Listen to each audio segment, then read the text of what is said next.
Talapady check post Kerala ನೀಲೇಶ್ವರದ ಬೈದಿನ 14 ಜನ ವಲಸೆ ಕಾರ್ಮಿಕರು ಸರಿಯಾಯಿನ ಒಣಸ್ದನ ವ್ಯವಸ್ಥೆ ಇಜ್ಜಂದೆ ದಿಂಜ ಮಂಗೋಡತಿ ಕಲ್ತೇರು.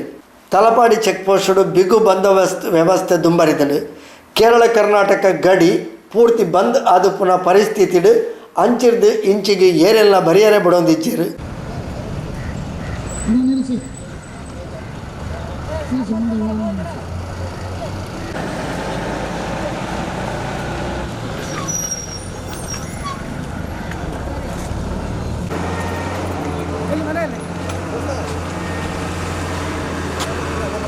ನಂಬರ್ ಎಂಟ್ರಿ ಮಾಡ್ತಾರಪ್ಪ ಹಂಗೆ ಹೋಗ್ತಿದ್ದಾರೆ ಪಡವಾಡ ಮಾಡ್ತೀವಿ.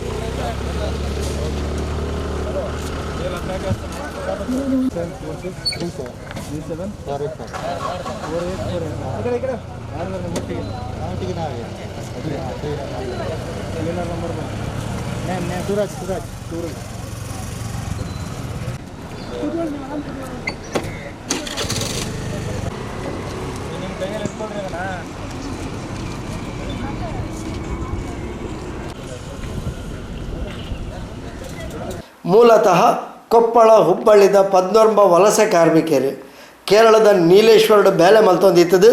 ಇತ್ತ ಲಾಕ್ಡೌನ್ ಸಂಕಷ್ಟಡು ತಂಕಲ ಊರಿಗೂ ಪೋಯರೆಂದು ನಡತೊಂದೇ ಬತ್ತದು. ತಲಪಾಡಿ ಗಡಿಮುಟ ಎತ್ತದೇರು.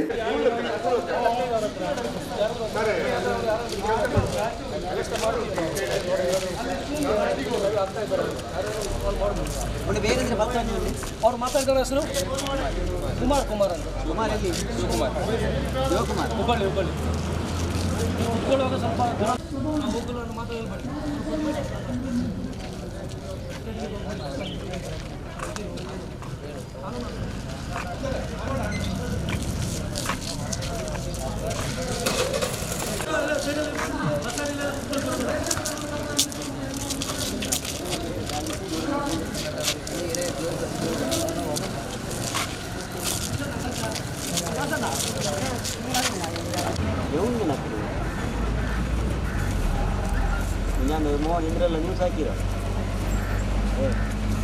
ತಲಪಾಡಿ ಗಡಿರ್ದು ಅಕ್ಲೇನು ಅಂಚಿರ್ದು ಇಂಚಿಗೆ ಬರಿಯರೆ ಪೊಲೀಸ್ ವ್ಯವಸ್ಥೆ ಬಿಡೊಂದಿಜ್ಜಿ. ಜಿಲ್ಲಾಡಳಿತ ರಾಜ್ಯದ ಕಟ್ಟುನಿಟ್ಟದ ಸೂಚನೆಲ ಅಂಚನೆ ಉಂಡು. ಅಂಚಾದು ಈ ವಲಸೆ ಕಾರ್ಮಿಕರು ಇತ್ತ ಅತಂತ್ರ ಸ್ಥಿತಿ ಟೂಳ್ಳೇರು.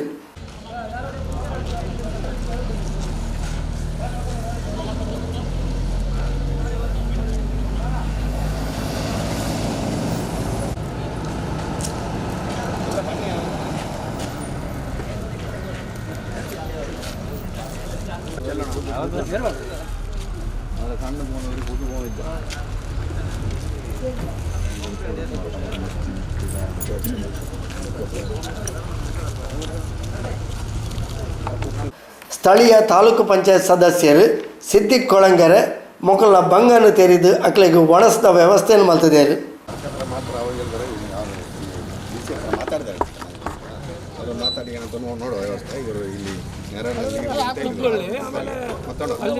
ಊಟದ ವ್ಯವಸ್ಥೆ ನಾವು ಮಾಡಿಕೊಡ್ತೇವೆ. ಅವ್ರಿಗೆ ಏನು ಟೆನ್ಷನ್ ಮಾಡಿ ಮತ್ತೆ ಅವ್ರಿಗೆ ಕುತ್ಕೊಳ್ಳಿ. ನೀವು ಪಕ್ಕದಲ್ಲಿ ಯಾರು ಕುತ್ಕೋಬೇಡಿ. ವಿಷಯದಲ್ಲಿ ಈಗ ನಾವು ಜಿಲ್ಲಾಧಿಕಾರಿ ಹತ್ರ ಮಾತಾಡ್ಬೇಕಲ್ಲ, ಅದೇ ವಿಷಯದಲ್ಲಿ ಮಾತಾಡಿ ನೋಡುವ. ತಂಕಲ್ನ ಬಂಗದ ಬಗೆಟ್ ತೆರಿಪಾಯಿನ ವಲಸೆ ಕಾರ್ಮಿಕರು ಕುಮಾರ್ ತಂಕ್ಲೆಗೆ ಒಣಸ್ದ ವ್ಯವಸ್ಥೆ ಮಲ್ಪೆರೆ ವಿನಂತಿ ಮಲ್ತೊಂದೇರು. ಹುಬ್ಬಳ್ಳಿಯಿಂದ ಮತ್ತು ಬಾದಾಮಿ ಮತ್ತು ಹಾವೇರಿಯಿಂದ ಬಂದಿರೋದು. ನಮಗೆ ಲೋಕಲ್ ಕೆಲಸ ಮಾಡ್ತಿದ್ವಿ ಇಲ್ಲಿ ಕೇರಳದಲ್ಲಿ.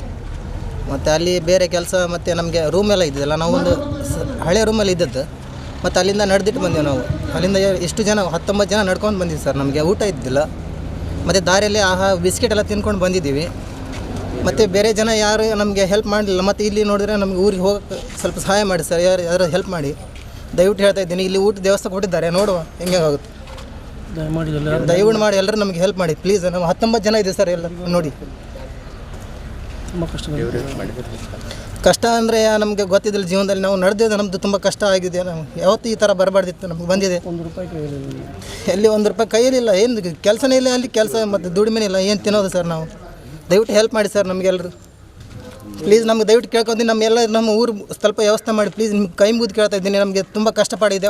ಕೆಲವರು ಕಣ್ಣಲ್ಲಿ ಚಕ್ರ ಬಂದು ಬಿದ್ದಿದ್ದಾರೆ ಊಟ ಇಲ್ದಂಗೆ. ನಮಗೆ ದಯವಿಟ್ಟು ಸ್ವಲ್ಪ ಸಹಾಯ ಮಾಡಿ ಸರ್, ಇಷ್ಟೇ ಕೇಳ್ಕೊಳ್ಳಿದೆ. ನಾವು ದಯವಿಟ್ಟು ನಮಗೆ ಹೆಲ್ಪ್ ಮಾಡಿ. ಕರ್ನಾಟಕ ಜನತೆ ಹೇಳ್ತಿದ್ದೀನಿ, ನಾವು ಎಲ್ಲರೂ ದಯವಿಟ್ಟು ಹೆಲ್ಪ್ ಮಾಡಿ. ನಮಗೆ ನಮ್ಮದು ತುಂಬ ಕಷ್ಟದಲ್ಲಿದ್ದೀವಿ ನಾವು. ನಮಗೆ ಯಾರು ಸಹಾಯ ಮಾಡಿದರೆ ನಮಗೆ ಅವರು ದೇವರ ಸಮಾನ ಈ ಟೈಮಲ್ಲಿ ಮಾತ್ರ. ಮತ್ತು ನಾವು ದಯವಿಟ್ಟು ಹೇಳ್ತಾ ಇದ್ದೀನಿ ಸರ್, ದಯವಿಟ್ಟು ನಮಗೆ ಅನುಕೂಲ ಮಾಡಿಕೊಡಿ ಸರ್, ದಯವಿಟ್ಟು. ಇವರೆಲ್ಲ ಸಹಾಯ ಮಾಡಿದ್ದಾರೆ ನಮಗೆ. ಅತಂತ್ರ ಪರಿಸ್ಥಿತಿ ತಿಕ್ಕಲ್ದಿನ ವಲಸೆ ಕಾರ್ಮಿಕರಿಗೆ ಮಧ್ಯಾಹ್ನ ಬೊಕ ರಾತ್ರದ ಒಣಸ್ತನ ಕೊರಪನ ವ್ಯವಸ್ಥೆಯನ್ನು ಮಲ್ತದುಲ್ಲ ಪಂಡದು ತಾಲೂಕು ಪಂಚಾಯತ್ ಸದಸ್ಯರು ಸಿದ್ದಿಕ್ ಕೊಳಂಗೆರೆ, ಸ್ಥಳೀಯ ಪ್ರಮುಖರು ಮಹಮ್ಮದ್ ಕುಂಜಿ ಬೊಕ ಹುಸೇನ್ ತಲಪಾಡಿ ಪೊಲಬು ಕೊರಿಯರು. ಕೇರಳದ ಬಂದು 19 ಜನ ಈ ನಮ್ಮ ಗಡಿ ಪ್ರದೇಶದಲ್ಲಿ ತಲಪಾಡಿಯಲ್ಲಿ ಒಂದು 19 ಜನ ನಿನ್ನೆ ರಾತ್ರಿಯಿಂದ ಇಲ್ಲಿ ಬಂದು ಕೂತ್ಕೊಂಡಿದ್ದಾರೆ. ಇವರಿಗೆ ಏನು ಊಟದ ವ್ಯವಸ್ಥೆ ಇಲ್ಲ, ಯಾವುದೇ ಒಂದು ನೀರಿನ ವ್ಯವಸ್ಥೆ ಇಲ್ಲ ಇವರಿಗೆ. ಇಲ್ಲಿ ಪೊಲೀಸವರು ಕೂತ್ಕೊಂಡಿದ್ದಾರೆ, ಈ ಕಡೆ ಬಿಡಲಿಕ್ಕೆ ಆಗೋದಿಲ್ಲ ಇವರನ್ನು. ಎಲ್ಲ ಒಂದು ಗಾಡಿ ಒಂದು ಜನವನ್ನು ಯಾರನ್ನು ಈ ನಮ್ಮ ಬಾರ್ಡ್ರಿಂದ ಆ ಕಡೆ ಕಳಿಸುವುದಿಲ್ಲ. ಆದ ಕಾರಣ ನಾವು ನಿನ್ನೆ ರಾತ್ರಿಯಿಂದ ಇವರಿಗೆ ಬಂದು ಏನು ವ್ಯವಸ್ಥೆ ಮಾಡಬೇಕು ಆ ವ್ಯವಸ್ಥೆ ಎಲ್ಲ ಮಾಡಿದ್ದೀವಿ. ಈಗ ಬೆಳಿಗ್ಗೆ ಬಂದು ನಾವು ಇವರಿಗೆ ಊಟದ ವ್ಯವಸ್ಥೆ ಮಾಡಿದ್ದೀವಿ. ಇನ್ನು ಮಧ್ಯಾಹ್ನದ ಊಟ ವ್ಯವಸ್ಥೆ, ಸಾಯಂಕಾಲದ ಊಟ ಅದೇನು ಮಾಡಿಕೊಡ್ತೇವೆ. ಆದರೆ ಇವರಿಗೆ ಒಂದೇ ವಿಷಯ, ನಮ್ಮ ಊರಿಗೆ ನಾವು ಹೋಗಬೇಕು. ಆದ ಕಾರಣ ಈ ಊರಿಗೆ ಹೋಗಲಿಕ್ಕೆ ಇವರಿಗೆ ಗಾಡಿ ಏನಿಲ್ಲ, ನಡ್ಕೊಂಡು ಬಂದದ್ದು. ಇನ್ನು ನಾವು ಇವರು ಹೇಗೆ ಊರಿಗೆ ಹೋಗೋದು? ನಮ್ಮ ಕರ್ನಾಟಕ ಸೈಡ್ ಬಂದರೆ ನಾವು ನಡ್ಕೊಂಡೇ ಹೋಗ್ಬೇಕು. ಆದ ಕಾರಣ ನಾವು ಸರ್ಕಾರ ಹತ್ರ ಮಾತಾಡಿದ್ದೇವೆ. ಇನ್ನು ಜಿಲ್ಲಾಧಿಕಾರಿ ಹತ್ರ ಮಾತಾಡಿ ಇವರಿಗೆ ಏನು ವ್ಯವಸ್ಥೆ ಇದೆ ಆ ವ್ಯವಸ್ಥೆಯನ್ನು ಅವರು ದಯವಿಟ್ಟು ಮಾಡಿಕೊಡ್ಬೇಕಂತ ನಾವು ಕೆಳಗಡೆಯಿಂದ ಕೇಳ್ತಾ ಇದ್ದೇವೆ. ಮತ್ತೊಂದು ವಿಶೇಷ ಏನಿದ್ರೆ, ನಾವು ಇಷ್ಟು ಒಂದು 15 ದಿನ ಇತ್ತು ನಾವು ನಿರ್ಗತಿಗೆ, ಲಾರಿ ಡ್ರೈವರಿಗೆ, ಏನು ಮಾನಸಿಕರು ಇವರಿಗೆಲ್ಲ ನಾವು 15 ದಿವಸದ ನಾವು ಅನ್ನ ಅವರಿಗೆ ಕೊಡ್ತಾ ಇದ್ದೇವೆ. ನೀರಿನ ವ್ಯವಸ್ಥೆ ಆಗಲಿ, ಊಟದ ವ್ಯವಸ್ಥೆ ಆಗಲಿ ಅವ್ರಿಗೆ ಕೊಡ್ತಾ ಇದ್ದೇವೆ. ಆದ ಕಾರಣ ದಯವಿಟ್ಟು ಇವರನ್ನು ಇವರು 19 ಜನವನ್ನು ಏನೋ ವ್ಯವಸ್ಥೆ ಮಾಡಿ ಜಿಲ್ಲಾಧಿಕಾರಿ ಹತ್ರ ಮಾತಾಡಿ ಸರ್ಕಾರ ಹತ್ರ ಮಾತಾಡಿದ್ದೇನೆ. ಆ ಒಂದು ವ್ಯವಸ್ಥೆ ಮಾಡಿಕೊಂಡು ದಯವಿಟ್ಟು ಕೇಳ್ತಾ ಇದ್ವಿ. ಹುಡುಗರು ಬರುವಾಗ ಇಲ್ಲಿ 19 ಜನ ಇಲ್ಲಿ ಕೂತ್ಕೊಂಡಿದ್ದರು. ನಿನ್ನೆ ರಾತ್ರಿಯಿಂದ ಬಂದು ಇಲ್ಲಿ ಕೂತ್ಕೊಂಡಿದ್ದರು. ಇವರು ನೀಲೇಶ್ವರದಿಂದ ನಡ್ಕೊಂಡು ಬಂದಿದ್ದಾರೆ. ಇವರಿಗೆ ಅಲ್ಲಿಂದ ಯಾವುದಾದ್ರೂ ಒಂದು ಗಾಡಿ ಇಲ್ಲ, ಒಂದು ವೆಹಿಕಲ್ ಇಲ್ಲ, ಒಂದು ಮನೆಯಲ್ಲಿ ಕೂತ್ಕೊಳ್ಳೋದು ಊಟಕ್ಕೆ ವ್ಯವಸ್ಥೆ ಇಲ್ಲ. ತುಂಬ ಕಷ್ಟದಲ್ಲಿದ್ದರು. ಹೇಗಾದರೂ ನಮ್ಮ ಊರಿಗೆ ಮುಟ್ಬೋದು ಅಂತ ಹೇಳಿ ಅವರು ಇಲ್ಲಿಗೆ ನಡ್ಕೊಂಡು ಬಂದಿದ್ದಾರೆ. ಬಿಸ್ಕೆಟ್ ತಿಂದು ನಿನ್ನೆ ರಾತ್ರಿಯಿಂದ ಬಂದು ಇಲ್ಲಿ ಕೂತ್ಕೊಂಡಿದ್ದಾರೆ. ಆದ್ದರಿಂದ ನಾವೀಗ ಸಾಯಂಕಾಲದ ಎಲ್ಲ ದಿವಸ ನಾವು ಊಟದ ವ್ಯವಸ್ಥೆ ಎಲ್ಲ ಜನರಿಗೆ ಮಾಡಿ ಕೊಡ್ತಾ ಇದ್ದೇವೆ. ಈಗಲೂ ನಾವು ಊಟದ ವ್ಯವಸ್ಥೆ ಅವರಿಗೆ ಮಾಡಿದ್ದಾರೆ. ಈಗ ಇವರಿಗೆ ಬೇಕಾದ ಏನಂದರೆ, ಒಂದು ಇವರಿಗೆ ಊರಿಗೆ ಕಲಿಸುವ ವ್ಯವಸ್ಥೆ. ನಮ್ಮ ತಾಲೂಕು ಸಿದ್ದಿಕ್ನವರು ಸರ್ಕಾರ ಹತ್ರ ಮಾತಾಡಿದ್ದಾರೆ. ಅವರೀಗ ಕರ್ನಾಟಕ ಕಲಿಸುವ ಯಾವ ವ್ಯವಸ್ಥೆ ಇಲ್ಲ ಅಂತ ಹೇಳ್ತಾ ಇದ್ದಾರೆ. ಕೆಲ ಕಾನೂನು ಆ ಥರ ಇದೆ. ಅವರು ಈಗ DC ಅವರ ಹತ್ರ ಮಾತಾಡಿಬಿಟ್ಟು ಇವರು ವಾಪಸ್ ಕಾಸರಗೋಡಿಗೆ ಕಲಿಸುವ ಎಲ್ಲ ವ್ಯವಸ್ಥೆ ಮಾಡ್ತಾರೆ ಅಂತ ಅವ್ರು ಹೇಳಿದ್ದಾರೆ. ದಯಮಾಡಿ ಇವರನ್ನು ಹೇಗಾದರೂ ಏನಾದರೂ ಒಂದು ವ್ಯವಸ್ಥೆ ಮಾಡಿ, ಇಲ್ಲದ್ರೆ ಈ ಕಡು ಬಿಸಿಲಲ್ಲಿ ಕೂತ್ಕೊಂಡು ತುಂಬ ಕಷ್ಟಪಡ್ತಿದ್ದಾರೆ. ಯಾರಾದರೂ ಮಾನವೀಯತೆ ಇದ್ದರೆ ಇವರಿಗೆ ಏನಾದರೂ ಒಂದು ವ್ಯವಸ್ಥೆ ಮಾಡಿ ಅಂತ ಕಳಂಕಳಿಯಲ್ಲಿ ನಿಮ್ಮ ಹತ್ರ ನಾವು ಕೇಳಿಕೊಳ್ತಾ ಇದ್ದೇವೆ. ದೇಶವಾದಂಥ ನಮ್ಮ ಈ ಕರ್ನಾಟಕ ಕೇರಳ ಈ ಗಡಿ ಪ್ರದೇಶದಲ್ಲಿ ತಲಪಾಡಿ ಗ್ರಾಮದಲ್ಲಿ ನಮ್ಮ 5-6 ಯುವಕರು ಪ್ರತಿ ದಿವಸ ರಾತ್ರಿ ಊಟದ ವ್ಯವಸ್ಥೆ ತಾವು ತಮ್ಮ ಕೈಯಲ್ಲಿ ಮಾಡಿಕೊಂಡು ಈ ರೋಡ್ ಸೈಡಲ್ಲಿ ಇದ್ದಂಥ ನಿರ್ಗತಿಕರು, ಮಾನಸಿಕರು, ಯಾವುದೇ ಆಹಾರ ಇಲ್ಲದೆ ತುಂಬ ಕಷ್ಟಪಡುವವರಿಗೆ ಆ ವ್ಯವಸ್ಥೆಯನ್ನು ನಮ್ಮ ತಾಲೂಕು ಪಂಚಾಯತ್ ಮೆಂಬರ್ ಸಿದ್ದೀಕ್ ಮತ್ತು ನಾಗರಿಕರ ಅಂತ ಜಾಬಿ, ಐಸನ್, ಅಬೂಬಕ್ಕರ್ ಕೊಳಂಗರ, ಮೊಹಮ್ಮದ್ TH ಇವರು ಮಾಡ್ತಾ ಇದ್ದಾರೆ. ತುಂಬ ಒಳ್ಳೆಯ ವಿಷಯ.